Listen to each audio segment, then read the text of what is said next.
If you want to remove the bad part of coffee, you decaffeinate. If you want to remove the offending aroma from a room, you deodorize. And if you want to give the award issued by the Academy of Motion Picture Arts and Sciences to a more deserving recipient, you must DeOscarize the current holder.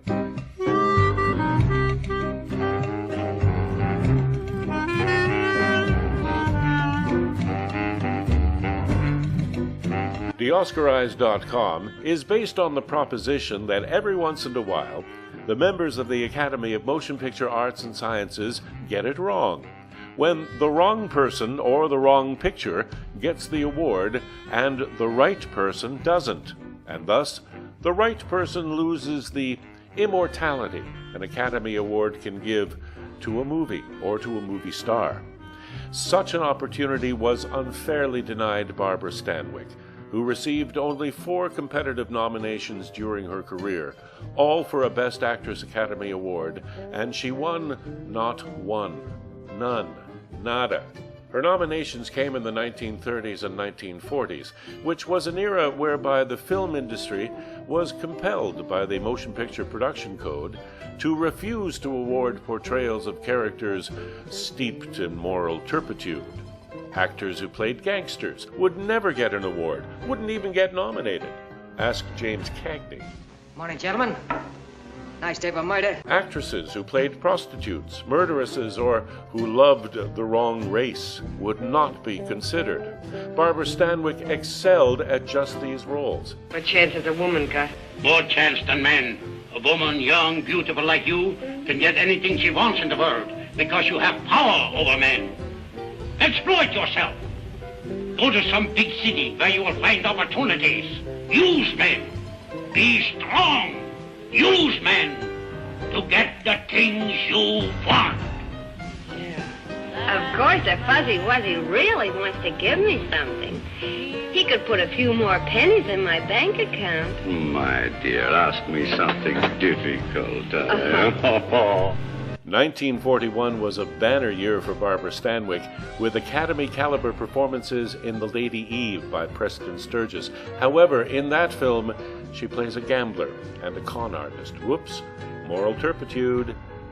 She should have been nominated for her performance in Meet John Doe, and would have been nominated had it not been for the Best Actress 1941 nomination that she actually did receive for her performance in Ball of Fire, in which she plays a stripper. Now, why would the Academy nominate Barbara Stanwyck in a role destined not to win an Academy Award because of the code? The reason was that although she portrayed a stripper, the portrayal was based loosely on the best-known woman in America at that time, a stripper by the name of Gypsy Rose Lee, so popular they even named a musical after her. Entertain you. Let me make you smile. So it was for the sake of increasing box office returns, more than rewarding an outstanding performance, that she was nominated for Ball of Fire. Now, don't get me wrong, Barbara Stanwyck could play a stripper with the best of them. But when it comes to collecting an Academy Award, I believe she would have stood a better chance and probably would have won for her wonderful performance in Frank Capra's hugely underrated film, Meet John Doe. Well, you don't have to die to keep the John Doe ideal. Someone already died for that once. That's why those bells are ringing, John. They're calling to us. Not to give up, but to keep on fighting, to keep on pitching. Oh, don't you see, darling? This is no time to give up. You and I, John, we...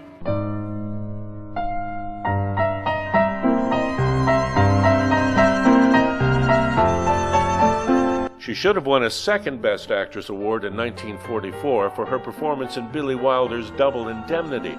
The look in her eyes while the husband beside her is being murdered is a moment of movie magic that makes movie history. Deemed culturally, historically, or aesthetically significant by the Library of Congress as early as 1992. As well, the American Film Institute declared Double Indemnity the 28th greatest movie of all time. But we're only offering one new Best Actress award at a time, so for which performance should it be? The approach DeOscarize.com usually takes is to find the least deserving recipient.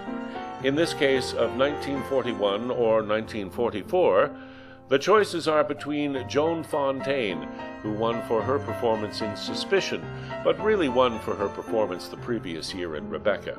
There is also Ingrid Bergman, who won in 1944 for her performance in Gaslight, a great performance that holds up to this day, even in a film that went stale long ago. Ingrid Bergman went on to achieve more great film performances, Academy Award nominations, and 2 more wins, while I would judge Joan Fontaine's subsequent filmic output as lackluster. Besides, Meet John Doe remains a most underrated and still one of my favorite movies. So,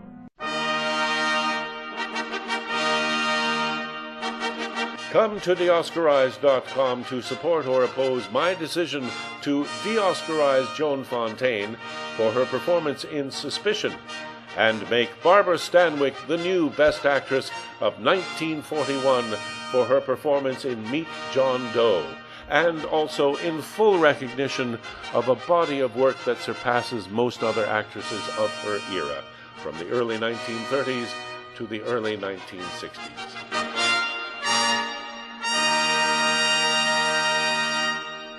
Of course, my mind can be changed by a compelling argument, and I invite you to make that argument at DeOscarize.com, or else forever hold your peace. What DeOscarize.com has brought together, let no one put asunder. They are Norton, the people. Try and lick that.